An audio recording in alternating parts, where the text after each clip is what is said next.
What's going on? It's your boy Sermon at Sermon's Domain on Twitter.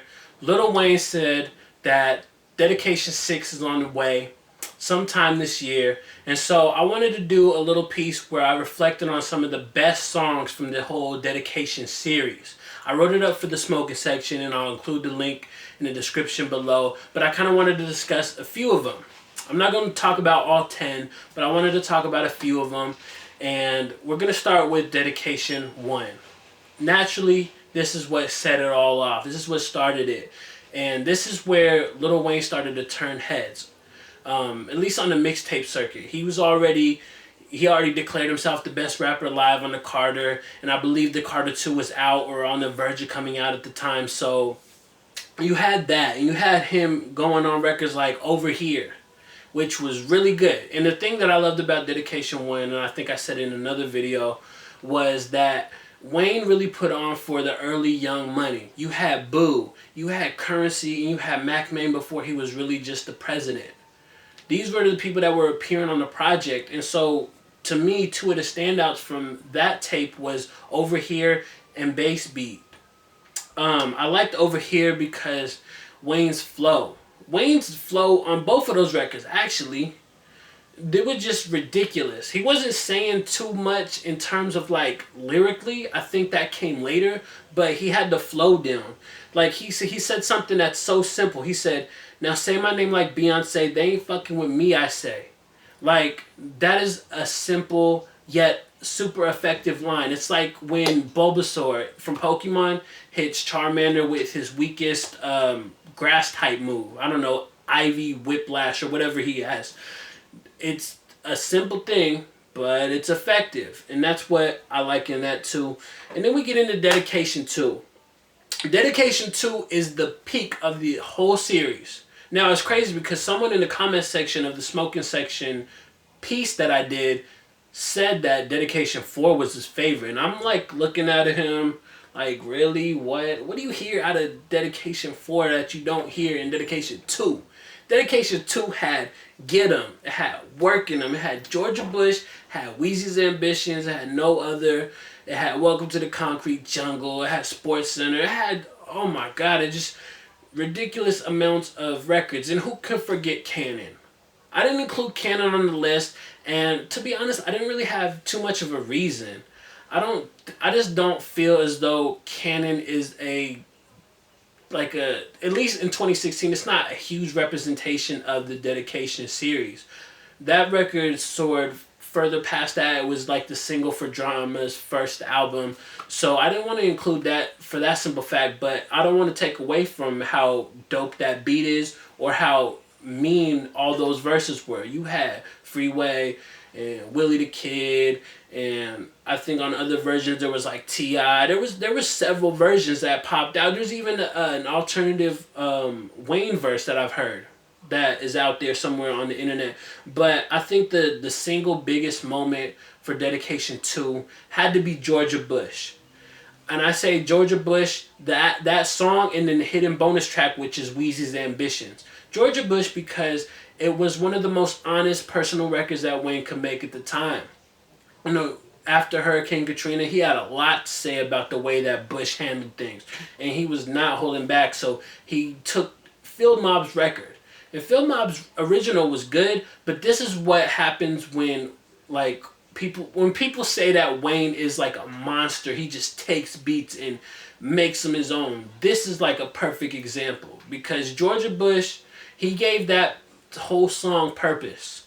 And then flip side, you got Weezy's Ambition that ends the entire Dedication 2. And anybody trying to do like a Tupac beat, at least one of that stature, Ambitions of a Writer, it's got to be crazy. But Wayne killed it. He said 500 for a feature, want to battle, I'll beat you. You know, Purple Weed, Purple Drink, Purple Heart Sergeant. I'm the best rapper in the game, no arguing. He was flowing.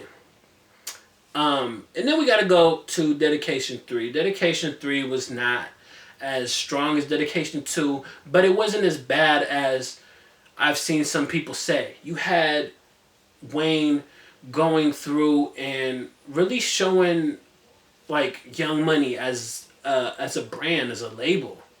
This was 2009, and so Drake was emerging on the scene. You had Stuntin', you had Jay Mills, and sometimes I feel Jay Mills doesn't get the credit he deserves, and that's probably because he signed to the wrong label. Let's be honest. He was never going to put out an album. It was good to see that he was signed at the time in like 2007, but you just had the feeling that he wasn't going to get to that level.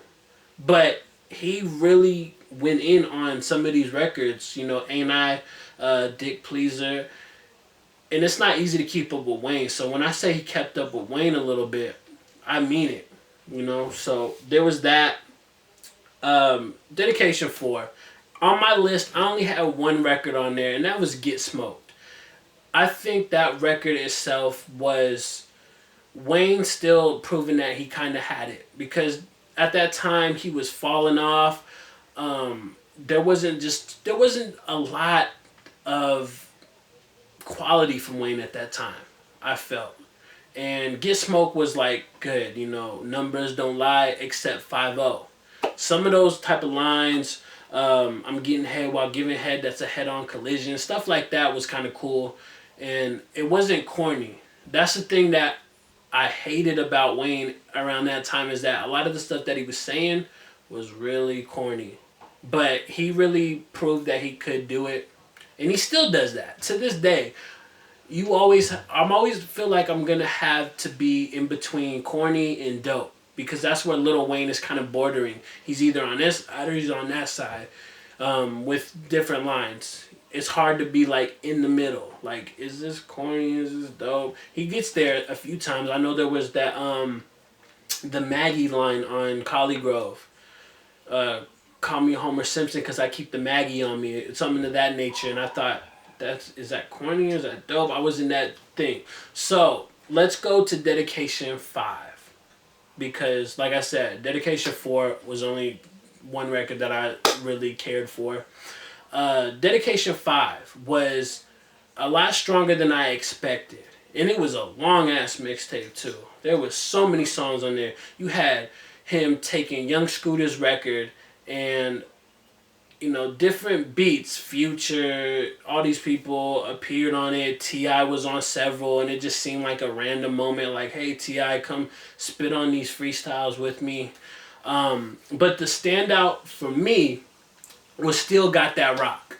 It was produced by Drummer Boy, and I think the beat is what plays a huge role into it. It's one of the few records that in the Dedication series is an original song that really stood out.